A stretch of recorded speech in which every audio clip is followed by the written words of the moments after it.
To alhamdulillah yaro dan baiwa, wannan abubuwan da ka cire a cikin wannan rami na wannan gida ya za a yi? Kaga ba wanda ya sai taɓa wannan abun sai kai, tunda kai ka zaɓubo shi ka ciro shi a ciki, kai ka lalubo shi. Don haka a warware wa al'umma su gani, dan da duk inda aka je ko a gaban hukuma tambayar da suke yi a buɗe a tabbatar menene a ciki, domin kowa a faɗin duniya ya zama shaida. Yanzu ɗauko shi a je haɗa da sauran, ɗauko shi a je a haɗa shi da sauran a waje ɗaya insha Allahu, domin a tabbatar wa duniya me wannan. Tafa ka ɗago fuskar ka mutane su ƙara tabbatarwa da kai ɗin ne. Gashi na yaro ɗan baiwa, wannan aikinsa kenan, alfarma annabi.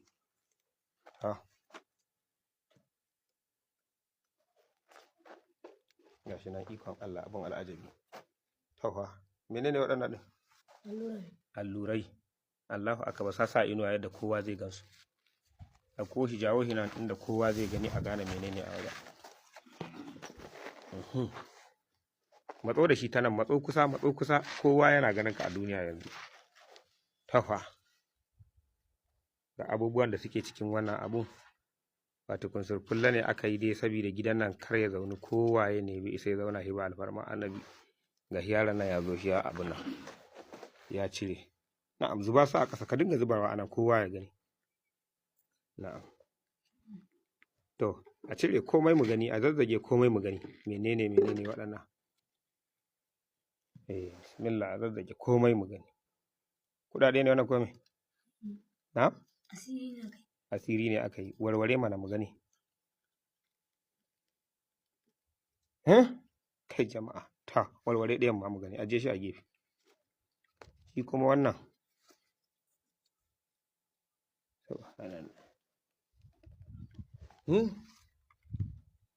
gaskiya ne. Tafa jama'a, wani abun al'ajabi da ikon Allah. Wannan kuma laya ce da kwalba a jikinta.